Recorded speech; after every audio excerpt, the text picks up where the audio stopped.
Jadi pada zaman sekarang ini kan banyak orang yang kurang percaya diri atau kurang percaya diri untuk menyatakan perasaannya kepada seseorang. Dan itu eh apalagi kadang saya kurang pantas dalam segi saya kurang taat ibadah, karir saya ataupun tentang pola pikir saya gitu. Jadi saya kurang pantas dengan ini karena mungkin ada yang enggak dia lebih cakep, saya lebih jelek. Oh dia lebih dari keluarga kaya, saya keluarga orang biasa. Kadangnya begitu.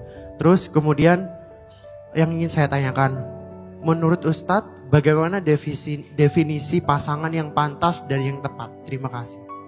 Yang Eja tanyakan tadi, itu tuh pernah dirasakan sama Sayyidina Ali ketika mau melamar Fatimah. Padahal kan kurang keren apa kan Sayyidina Ali kan, kesatrianya sahabat. Tapi yang bikin dia ngerasa gak yakin adalah kan Fatimah itu emang perfeksi. Anaknya Nabi Muhammad, anaknya Khadijah pula. Laki-laki terbaik, perempuan terbaik kan gitu ya.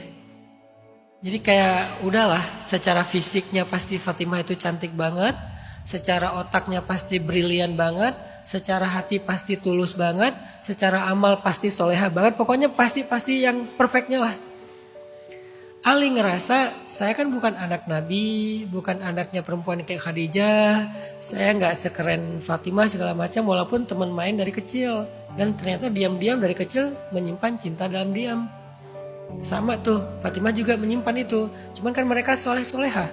Nggak yang caper guling-guling terus pakai di TikTok gitu, nggak. Mereka saling menyimpan kehormatan kan. Itu wajar nggak? Wajar. Selama nggak berlebihan. Jadi semua orang ada sisi ngerasa insecure-nya. Saya dulu punya beberapa hal yang insecure.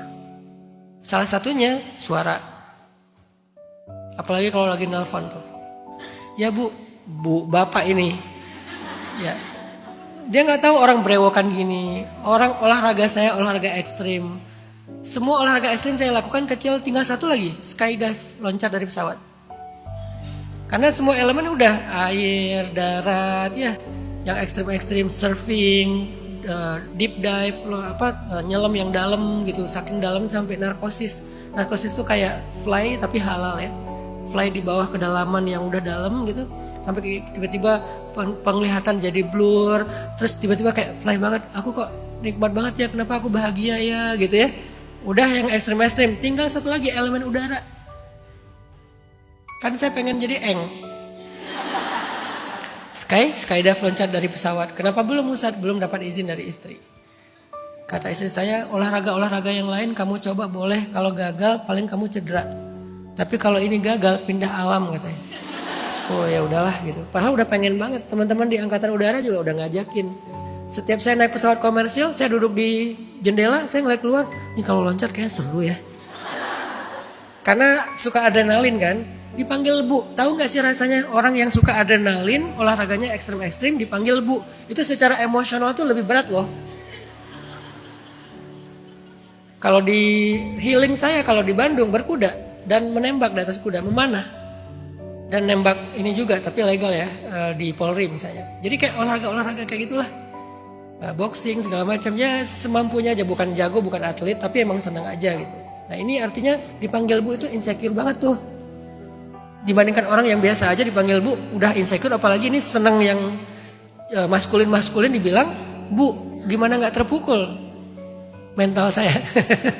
Tapi akhirnya saya paham, insecure itu hilang gara-gara ada teman saya, dia ahli akustik mempelajari tentang frekuensi suara. Dia bilang, Ustadz tahu nggak, suara Ustadz itu ada di frekuensi rendah ini, dan itu sifatnya tuh deep. Suara Ustadz itu deep, sehingga kalau Ustadz baca Al-Quran dengan irama yang sedih, Ustadz kalau ngasih tausiah tapi temanya tentang hati, itu tuh masuk. Karena frekuensi suaranya pas secara ilmiah ya, secara saintifik. Oh gitu ya, akhirnya disitulah saya jadi paham. Oh kenapa saya Allah takdirkan segmentasinya anak muda, masalahnya mental, masalahnya perasaan. Karena mungkin Allah takdirkan suaranya suara yang tipe low. Udah gitu, ngaji. Dari kecil kan saya ikut musabaqah. pernah beberapa kali juara nasional. Itu kenapa? Karena tipe suaranya tuh low. Sehingga ketika saya tampil, jurinya malah nangis. Jurinya ngomong ke saya, tadi kita nangis semuanya. Kenapa nangis? Jelek ya? Enggak, bagus. Saya pikir karena jelek mereka jadi kasihan terus nangis gitu kan. Jadi emang ada tipe-tipe suara. Nah, di situ akhirnya saya ngerasa oke, berarti suara saya adalah anugerah. Saya nggak insecure lagi, walaupun dianggap beda, tapi saya nggak insecure. Kenapa? Anugerah. Ada spesifikasinya tersendiri. Nah, gitu Eja. Cara kita supaya menghilangkan insecure, lihat sisi hikmahnya. Sebetulnya nggak ada di antara kita yang nggak punya potensi dan keistimewaan. Semuanya kita punya. Kenapa kita nggak fokus ke situ aja? Berhenti mengcompare diri kita dengan orang lain. Ketika kita mengcompare, pasti ada yang kurang. Karena manusia itu masing-masing punya keunikan, kelebihan dan kekurangannya. Jadi fokus dengan kelebihan kita, tapi bukan untuk sombong, untuk syukur, untuk semangat, untuk menggali, itu biar kita lebih pede. Nah, apa makna kepantasan terhadap pasangan? Kita menjadi pantas bagi pasangan itu adalah kalau kita bisa menjadi kebaikan dunia dan akhirat bagi dia. Bukan sekedar kesenangan, tapi kebaikan. Kalau senang doang belum tentu pantas kan. Tapi kalau kita udah bisa siap menjadi kebaikan bagi dia, dunia dan akhirat, insya Allah kita udah pantas. Nah pertanyaannya, udah siap belum jadi kebaikan? Jangan-jangan kita bahkan belum tahu apa itu kebaikan sebagai suami, apa kebaikan sebagai istri, apa kebaikan sebagai ayah, apa kebaikan sebagai ibu. Karena kata Bunda Eli Risman, saya sering bareng dengan beliau, kata beliau, hari ini banyak banget anak muda memahami siap menikah itu artinya siap jadi istri dan siap jadi suami. Padahal harusnya bukan cuma itu, harus siap juga jadi ibu dan jadi ayah, baru disebut siap menikah. Kalau baru siap jadi istri dan suami, belum siap menikah. Harus siap jadi ayah dan ibu juga, baru disebut siap menikah. Berarti banyak ilmu yang harus kita pelajari supaya kita pantas buat pasangan kita. Sebagai suami menjadi kebaikan buat istri, sebagai istri menjadi kebaikan buat suami, sebagai ayah dan ibu menjadi kebaikan buat anak. Itu yang disebut dengan kepantasan. Jadi kebaikan bukan hanya akhirat tapi juga dunia. Kalau suami kebaikannya adalah menafkahi. Menafkahi bukan tentang angka tapi tentang tanggung jawab. Menafkahi bukan tentang angka. Jadi standarnya bukan berapa tapi punya nggak tanggung jawabnya. Karena berapa itu relatif. Ada suami ngasih nafkah ke istri masih minta maaf. Yang maafin aku ya, baru bisa ngasih per bulan cuma 30 juta. 30 juta minta maaf, karena relatif kan. Ada yang baru ngasih 1,5 juta udah merasa paling berjasa di muka bumi. Aku yang kerja, aku yang ngasih makan, aku yang itu padahal kurang.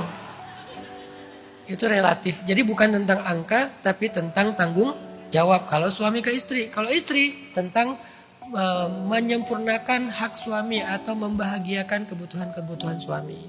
Salah satunya ya kebutuhan biologis, tempat pulang, karena suami itu butuh tempat pulang. Jangan sampai dia pulang ke rumah itu kayak datang ke kantor. SOP-nya, fingerprint. Masuk ke rumah fingerprint dulu baru dibukain pintu. Fingerprintnya apa? Kartu ATM gitu. Kalau setorannya kurang, tidur di teras. Kalau setorannya cukup, maka boleh tidur di kamar dan seterusnya. Kayak di kantor aja tuh. Diperhatikan, dievaluasi performance-nya. Bulan ini performance kamu lagi turun ya gitu. Corporate banget lah rumahnya gitu kan. Dia nggak butuh tempat pulang corporate, dia butuh tempat pulang yang bernama home, al-bait, maskan, rumah. Jadi kita belajar kepantasan itu menjadi kebaikan bagi pasangan kita dunia dan